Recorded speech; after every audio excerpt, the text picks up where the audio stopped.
আসসালামু আলাইকুম ওয়া রাহমাতুল্লাহি ওয়া বারাকাতুহু। প্রিয় দর্শক, কয়েকদিন আগে একজন তরুণ ওয়াজিন বলেছিলেন ডাক্তার পিনাকি ভট্টাচার্য হলেন এ যুগের আবু তালিব। আবু তালিবের দায়িত্ব পালন করছেন ডাক্তার পিনাকি ভট্টাচার্য। সেই কথাটারই যেন ফলাফল আমি ডে বাই ডে দেখতেছি। যতটাই পিনাকি ভট্টাচার্যের ভিডিও দেখি, যতটাই তার বক্তব্য শুনি, ততটাই তার প্রতি আমার দুর্বলতা এবং শ্রদ্ধা সম্মান বেড়ে যাচ্ছে। আজকে যেই তরুণ নাহিদরা, সাজিদরা, যারা এই দেশটাকে স্বাধীন করেছে, তাদেরকে কিভাবে পরিকল্পিতভাবে ফাঁসিতে লটকানো যা, সেই পরিকল্পনা করেছে ভারত হাসিনা। এখন সেই ভারত হাসিনা বাংলাদেশে এটা বাস্তবায়ন করার জন্য তারা বিএনপির ঘাড়ে চেপে বসেছেন। বিএনপিকে দিয়ে তারা সেই পরিকল্পনা বাস্তবায়ন করতে চান ভবিষ্যতের জন্য। যেই নাহিদরা, যারা নাকি এবারের আন্দোলন সংগ্রাম করে হাসিনাকে বিতাড়িত করেছে, ভারতকে বিতাড়িত করেছে, এটাকে মব জাস্টিস নাম দিয়ে ভারত ভবিষ্যতে তাদেরকে বিচারের কাঠগড়ায় দাঁড় করিয়ে ফাঁসিতে কিভাবে ঝুলাবেন, সেই কথাগুলা ডাক্তার পিনাকি ভট্টাচার্য আজকে তার পেজের, তার ইউটিউব চ্যানেলের বক্তব্যের ভিতরে তুলে ধরেছেন। আমি একটু শেয়ার করি আপনাদের সাথে ডাক্তার পিনাকি ভট্টাচার্যের কিছু কথা, আর কিছু কথা আমি সেখান থেকে বিশ্লেষণ করব আজকের ভিডিওতে। বিপ্লবকে বিপ্লব বলে স্বীকার করতে চায় না, এটারে বিপ্লব বলে উপহাস করে। তারা আমাদের সন্তানদের, ছাত্রদের ভবিষ্যতে ফাঁসি দেওয়ার বন্দোবস্ত করতেছে। এটাই ইন্ডিয়ান প্ল্যান। যারা জুলাই আগস্টকে বিপ্লব বলতে চায় না, যারা আমাদের বিপ্লবী ছাত্র জনতাকে মব বলে, তারা ইন্ডিয়ান লেসপেন্সার। এদেরকে আমরা ছাড়বো না।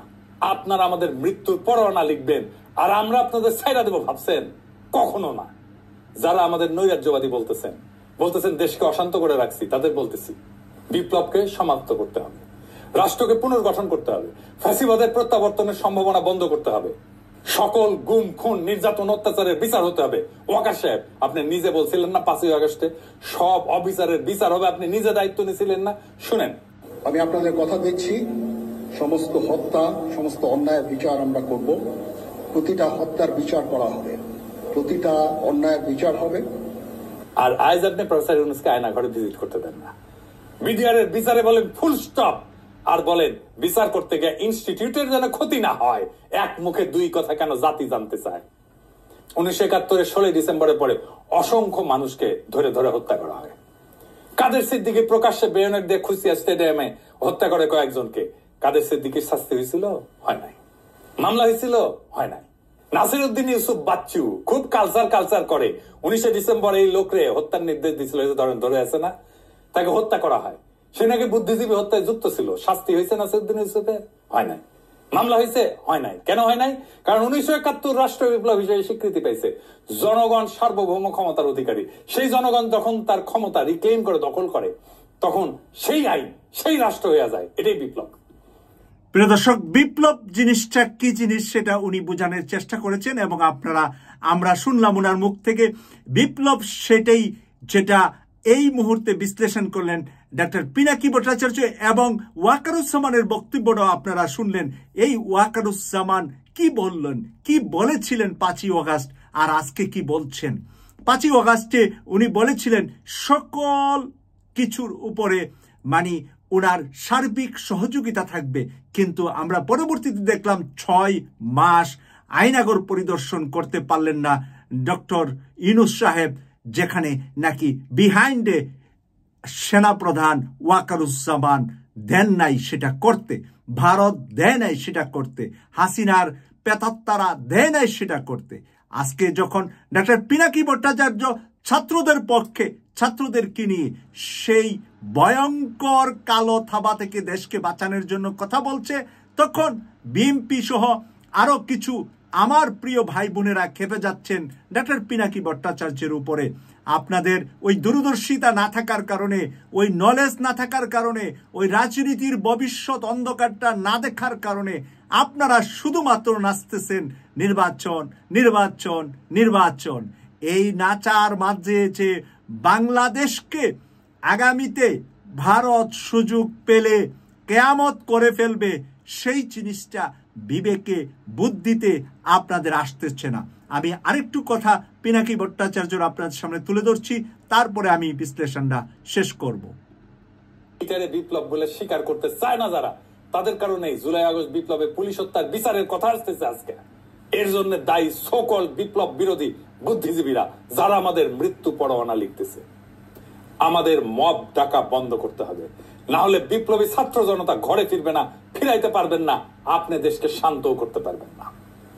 জনগণ তার সার্বভৌমত্ব প্রকাশ করার জন্য জনপরিসরে অস্ত্র ধারণ করে বা প্রতীকী কোনো বস্তুর মাধ্যমে নিজেদের শক্তি জাহির করার উদাহরণ আছে ইতিহাসে, নানা জায়গায় নানা দেশে এটা দেখা গেছে। রোমান রিপাবলিকে পপুলার অ্যাসেম্বলি ছিল, এইখানে জনগণ সমাবেশে জড়ো হইতো, অস্ত্র সহ নিজেদের শক্তি প্রদর্শন করত এবং নিজেদের মতামত জাহির করত।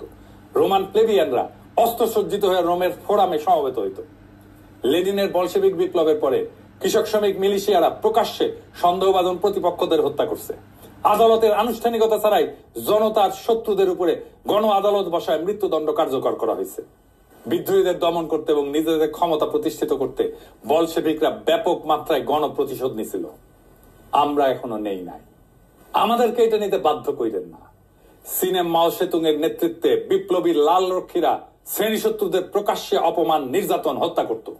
এইটাতে রাষ্ট্রীয় অনুমোদন থাকলেও স্থানীয় পর্যায়ে বহু ঘটনায় জনতা নিজের হাতে আইন তুলে নিছিল। আমরা কি এই কাজ করেছি? করি নাই। তাই সাবধান করে দিচ্ছি, মব ডাকা বন্ধ করেন। ওয়াকার সাহেব, প্রফেসর ইউনূস আপনার বক্তব্য এন্ডোর্স করে নাই। সাখাওয়াত যে ওয়াকারের বক্তব্য এন্ডোর্স করছেন, সাখাওয়াত সাহেব এটা দেখেন, বিবিসিতে কি বলছে প্রফেসর ইউনূস শুনেন। আপনি নিশ্চয়ই জানেন যে সম্প্রতি সেনাপ্রধান একটি বক্তব্য দিয়েছেন, যেখানে তিনি বলেছেন যে অনেক বিষয়ে তিনি এবং আপনি একমত। তার মধ্যে তার একটি বক্তব্য ছিল যে সবাই একসাথে কাজ না করতে পারলে বাংলাদেশের স্বাধীনতা এবং সার্বভৌমত্ব হুমকির মুখে পড়তে বা এটা বিপন্ন হতে পারে। আপনি কি এই বক্তব্যের সাথে একমত? এটা ওনার বক্তব্য, উনি বলবেন। এটা আমার ওনাকে এন্ডোর্স করা না করার বিষয় না। তো আকাশ সাহেব, হুদাই প্রফেসর ইউনূস আমার সাথে একমত হয়েছে বলে যে পাঙ্গা নিছিলেন, এখন কেমন লাগে? ওইটা শুনান তো এডিটর সাহেব কি বলছিল বক্তিমায় যায়। ও আকাশ সাহেব, আমরা দেশে একটা ফ্রি, ফেয়ার অ্যান্ড ইনক্লুসিভ একটা ইলেকশনের জন্য দিকে ধাবিত হচ্ছে এবং তার আগে যে সমস্ত সংস্কার করা প্রয়োজন অবশ্যই সরকার সেদিকে খেয়াল করবেন। আমি যতবারই ডক্টর ইউনূসের সাথে কথা বলেছি, he completely agrees with me. এখন একটাই প্রিয় দর্শক, আপনারা শুনতে পারলেন যে বিবিসির সাথে ডক্টর মোহাম্মদ ইউনূস সাহেব, বিবিসির সাংবাদিকজন জিজ্ঞাসা করলেন যে যে সেনাপ্রধানের যে বক্তব্য, সেই বক্তব্যে আপনি একমত কিনা। তখন ডক্টর ইউনূস সাহেব বললেন, কেন আমাকে সেখানে জড়াচ্ছেন? আবার সেনাপ্রধান নিজের মুখে আপনারা শুনতে পারলেন যে ডক্টর ইউনূসের সাথে আমি যতবার বসেছি, যত বিষয়ে আলাপ করেছি, সব কিছুতে আমার সাথে এগ্রি করেছে, একমত পোষণ করেছে। সেগুলোই আজকে জনগণকে জানানোর ব্যবস্থা করেছেন এই আমাদের প্রিয়, আমাদের ভালোবাসার, আমাদের হৃদয়ের মানুষ এই পিনাকি ভট্টাচার্য। এই পিনাকি ভট্টাচার্য দেশের মানুষকে বাঁচাতে চা, ভারতের কালো থাবা থেকে রক্ষা করতে চা। এই নায়ক বর্তমান সময়ে বাংলাদেশের মানুষের ছাতা হিসাবে বাংলাদেশের মানুষকে ছায়া দিয়ে রেখেছে। আপনারা তো এখন নির্বাচন করছেন, কিন্তু সামনের দিনগুলোতে আপনাদের কি ভয়ঙ্কর অবস্থা হবে সেই দিনগুলা একটু স্মরণ করিয়ে দিচ্ছে ডক্টর পিনাকি ভট্টাচার্য। আরেকটু আমরা পিনাকি ভট্টাচার্যের কাছ থেকে শুনে নিই। লাইন সেটা হইতেছে প্রফেসর ইউনূসকে সরাইতে হবে। এই দেখেন রিপাবলিক টিভির মৌ কি বলে, দেখেন। এই মোহাম্মদ ইউনূসকে যদি না সরানো যায় ভারতের মঙ্গল নেই। শুনেছেন?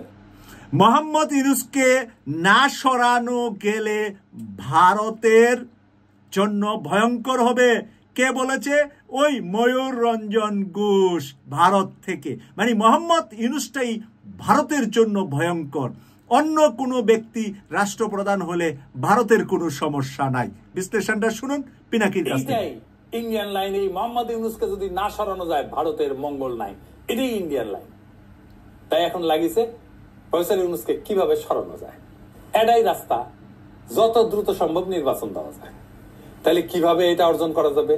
এক নাম্বার, বাংলাদেশে আইন শৃঙ্খলা নাই এটা প্রমাণ করা। কিভাবে ইন্ডিয়ান প্রভাবিত জনকণ্ঠে এই কাজ করছে সেটা দেখাইলাম। এরপরে দেখেন মির্জা ফখরুল ইসলাম এসি বাস্ট হয়েছে, সেটাকে নাশকতা বলে পত্রিকায় বিবৃতি পাঠাইছে। আওয়ামী লীগ আমলে বজ্রপাতের ঘটনাকে বোমা হামলা বলে মামলা দিত বিএনপির নেতাদের নামে। মির্জা ফখরুল এসি বিস্ফোরণের ঘটনাকে বোমা হামলা বলে পত্রিকায় বিবৃতি পাঠাই দিল। পরে অবশ্য ক্ষমা চাইছে, কিন্তু বিএনপি যে চাচ্ছে এই সরকারের উপরে আইন শৃঙ্খলার অবনতির দায় চাপায় দ্রুত নির্বাচন দিতে বাধ্য করতে, সেটা স্পষ্ট এই ঘটনায়। এইটা এসি বাস্ট হওয়ার ঘটনার নাশকতা এটা আগে আসছে আওয়ামী লীগের পেছে, তারপরে আসছে বিএনপির বিবৃতিতে, বুঝছাও। আর বিএনপি কি কইতেছে একটা সুষ্ঠু অবাধ নিরপেক্ষ নির্বাচনই সবচেয়ে বড় সংস্কার। আর এর সর্বনাশ, রাষ্ট্রে কোনো সংস্কারের দরকার নাই ভাই। আপনারা তো আপনাদের কর্মীদের কন্ট্রোল করতে পারতেছেন না। আমার কথা না, আপনাদের দলের নেত্রীর কথা, রুমিন ফারহানার কথা শুনেন। বিএনপির নেতা কর্মীদেরকে মাঠ পর্যায়ে কন্ট্রোল করা যাচ্ছে না। চাঁদাবাজির সঙ্গে যুক্ত, জমি দখলের সঙ্গে যুক্ত, টেন্ডারবাজির সঙ্গে যুক্ত। আমার এলাকাতে পথধারী নেতারা কেউ মাটি ভরাট করে নদীর উপরে জমি দখল করে, আরেক উপজেলায় পথধারী নেতারা মামলা বাণিজ্য করে। তো কন্ট্রোল করা তো যাচ্ছে না। কেন্দ্রে খবর পাঠানো হয়েছে, কেন্দ্র কোনো অ্যাকশন নেয় নাই।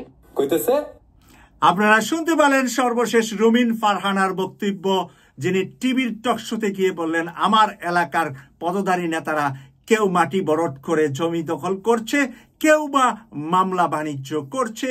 কেন্দ্রকে জানানো হয়েছে কেন্দ্রের কাছ থেকে কোনো ধরনের সমস্যার সমাধান হচ্ছে না।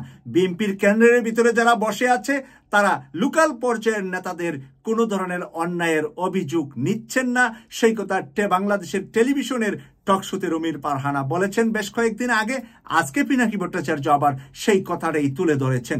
প্রিয় দর্শক, আমরা আপনাদের সামনে তুলে ধরছি শুধুমাত্র ওই দেশটাকে ভালোবাসি। ওই দেশটা আমাদের মায়ের, ওই মাটিটার মধ্যে আমাদের জন্ম, পিনাকি ভট্টাচার্যের জন্ম, আমার জন্ম, এবং সাংবাদিক ইলিয়াস হোসেন ভাই সহ যারা দেশটাকে বাঁচানোর জন্য কথা বলছেন তাদেরকে অনেকে বিএনপি বিরোধী মনে করছেন। রিয়েলিটি তা নয়। আমরা বিএনপি বিরোধী নয়, আমরা বিএনপি পরিবারের মানুষ, বিএনপির ঘরের মানুষ। বিএনপিকে আমরা ওই রুমিন ফারহানার মতো হুঁশিয়ার করছি, যেই কাল সাপের হাতে বিএনপি পড়েছে এখন ভারত এবং শেখ হাসিনার রেসপন্সারদের হাতে। তারই মাঝে তারা বিপ্লবে যারা বিরোধিতা করছি, সেটার বিরোধিতা করছি যে বিএনপি বুঝে না বুঝে যে নির্বাচন বলছে, আর এই নির্বাচনের ভিতরে বিএনপির মাঝে বিএনপিকে সরকার গঠন করাবে ঠিকই, কিন্তু ভারত বিএনপিকে 6 মাস 1 বছর রাষ্ট্র চালাতে দিবে না। তারা অশান্ত করে দেশটাতে হাসিনাকে ঢুকাবে, আবার ভারত বাংলাদেশকে দখল করবে। আর ওই তরুণদেরকে যারা নাকি এবারের জীবন দিয়ে শেখ হাসিনাকে এই দেশ থেকে বিতাড়িত করেছিলেন, তাদেরকে মব জাস্টিস বলে ফাঁসিতে ঝুলিয়ে হত্যা করবে। প্রিয় দর্শক, সেখান থেকে বাঁচানোর জন্য আজকে আমাদের এই তরুণদেরকে রক্ষা করার জন্য হাসিনার এবং তার দূষর সকলের বিচার, ডক্টর ইউনূস সাহেব যেরকম ভাবে সকলের বিচারটা চাচ্ছেন, আমরা সবাই মিলে ইউনূস সাহেবকে সামনে রেখে সবার বিচার শেষ করে গণতান্ত্রিক উপায়ে নির্বাচনের মাধ্যমে বিএনপি আসুক, জামাত আসুক, ছাত্ররা আসুক, যে কোনো একটা আসুক, আমাদের আপত্তি নাই। কারণ এই তিনটা দলই এবারের 24-এর আন্দোলনে সবচাইতে বেশি অগ্রণী ভূমিকা পালন করেছে। কেটিভি 24-কে সাবস্ক্রাইব করে নিয়মিত আমাদের অনুষ্ঠান দেখার আমন্ত্রণ জানিয়ে বিদায় নিলাম। আমি সৈয়দ মাসুক, লন্ডন থেকে। আল্লাহ হাফেজ।